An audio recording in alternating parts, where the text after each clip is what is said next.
Today we are going to talk about Union Public Service Commission. आज हम पढ़ने वाले यूपीएससी के बारे में, जिसकी लोग इतनी तैयारी करते हैं उसके बारे में आज हम पढ़ने जा रहे हैं। तो हमें ये पता चलेगा आज पढ़ के कि किस तरीके से यूपीएससी वजूद में आई, कैसे कंस्टिट्यूट किया गया। हम इसके कंपोजिशन पढ़ेंगे, हम इसके फंक्शंस पढ़ेंगे, ये सारी चीज़ें हम आज पढ़ेंगे, राइट। हम इसके कंपोजिशंस, फंक्शंस, सारी चीज़ें पढ़ेंगे यूपीएससी के।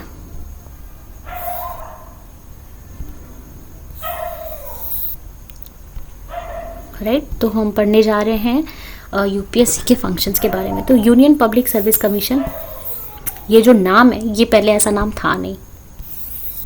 Okay, very good. ओके, तो यूनियन पब्लिक सर्विस कमीशन के बारे में हमने पढ़ने जा रहे हैं आज। इसको कॉन्स्टिट्यूट किया गया था ब्रिटिश गवर्नमेंट के टाइम में, जब हमारा कॉलोनियल रूल था उस समय इसको किया गया था कॉन्स्टिट्यूट। जो हमारी ली कमीशन 1924 में सबसे पहले ली कमीशन सेटअप की गई थी, उसने सजेस्ट करा था ये रिपोर्ट के बारे में। Lee commission has suggested this report, और इसमें बताया गया था 1924 में कि उसने रिपोर्ट में सजेस्ट किया कि हमारे पास एक इंडिपेंडेंट पब्लिक सर्विस कमीशन होनी चाहिए, राइट। हमारे पास क्या होनी चाहिए? एक इंडिपेंडेंट पब्लिक सर्विस कमीशन, और जिसके बेसिस पे ऐसे सजेशंस पे यूनियन पब्लिक सर्विस कमीशन को इस्टेब्लिश किया गया। कब इस्टेब्लिश किया गया? 1926 में इसको इस्टेब्लिश किया गया, उसी चीज़ के बेसिस पे। बाद में इसको रिकंस्ट्रक्ट करके फेडरल पब्लिक सर्विस कमीशन डाल दिया गया इसका नाम, right. Government of India act 1935 के थ्रू फिर इंडिपेंडेंस के बाद इसका नाम पड़ा है यूनियन पब्लिक सर्विस कमीशन। तो हमने क्या देखा यहाँ पे कि पहले इसका नाम क्या था? पहले इसका नाम था पब्लिक सर्विस कमीशन। 1926 में जब इसे कॉन्स्टिट्यूट किया गया था तब इसका नाम था पब्लिक सर्विस कमीशन। फिर 1935 गवर्नमेंट ऑफ इंडिया एक्ट बनी, उसमें इसका नाम दे दिया गया फेडरल पब्लिक सर्विस कमीशन।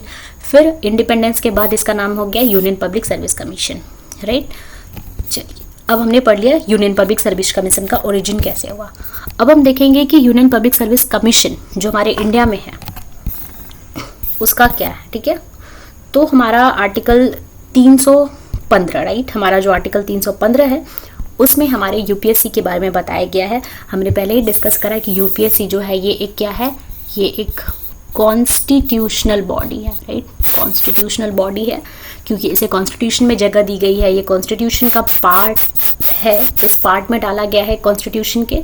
तो ये कॉन्स्टिट्यूशन के 14th पार्ट में डाला गया है, और आर्टिकल 315 से आर्टिकल 323 तक इसमें यूनियन पब्लिक सर्विस कमीशन के प्रोविजंस के बारे में बताया गया है कि कैसे अपॉइंट करना है, सस्पेंशन, टेन्योर, फंक्शंस, रोल, ये सारी क्या है, ये सारी चीज़ें हमें आर्टिकल 315 से लेके आर्टिकल 323 तक में यही हमें बताया गया है, राइट। तो अभी हम देखेंगे सारे प्रोविजंस के बारे में, जानेंगे कि किस तरीके से ये सारी चीज़ें वर्क करती हैं।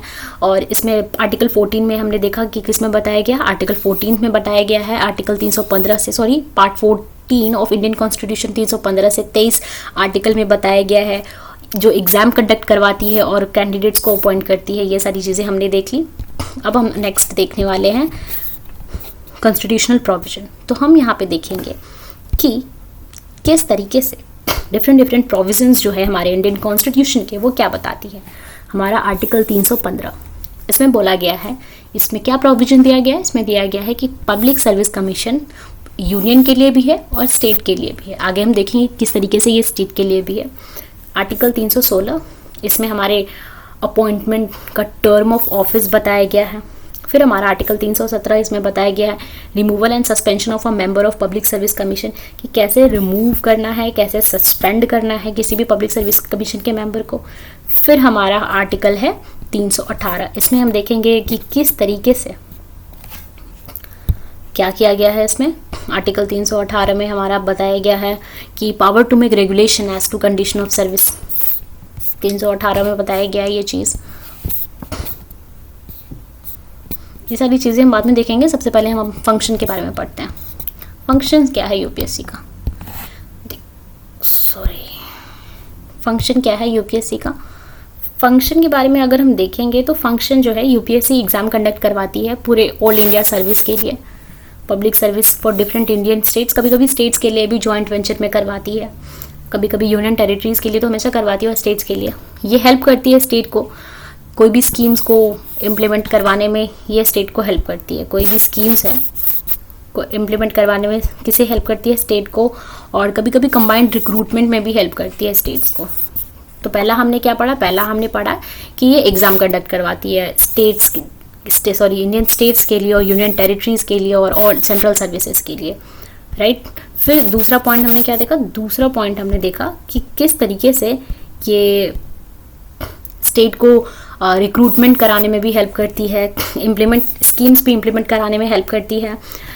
फिर थर्ड पॉइंट है यूपीएससी जो है वो स्टेट के इंटरेस्ट को सर्व करती है, किसके डिमांड पे, गवर्नर के और प्रेसिडेंट के डिमांड पे, राइट। गवर्नर और प्रेसिडेंट के डिमांड पे ये स्टेट को सर्व करती है। फिर UPSC shall be consulted in matters of, किस किस मैटर में कंसल्ट कराना चाहिए, डिमांड फॉर द कंपनसेशन के मामले में, matters relating to the demand for compensation of legal express obtain by a civil service in defending proceedings instituted against him, matters relating to interim appointments for period exceeding 1 year, matter of personal management में, matters relating to interim appointment मतलब जो departmental appointment हो और या फिर exceed करना हो तो उस मामले में यूपीएससी को कंसल्ट कराया जाता है। डिपार्टमेंट में ही एक्सीड करना हो 1 year या फिर डिपार्टमेंट में ही अपॉइंट करना हो किसी को तो उस मामले में यूपीएससी से कंसल्ट किया जाता है।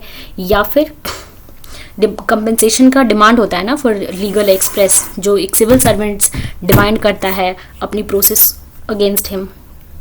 ये सारी चीज़ें हैं, अब हम देखने वाले हैं कंपोजिशन क्या है। Composition is very easy, composition के बारे में उतनी टेंशन लेने की ज़रूरत नहीं है। कंपोजिशन में बताया गया है कि कोई भी फिक्स कंपोजिशन नहीं होती है, प्रेसिडेंट के डिस्क्रिप्शन पे ये डिपेंड करता है। यूजुअली एक चेयरमैन होता है,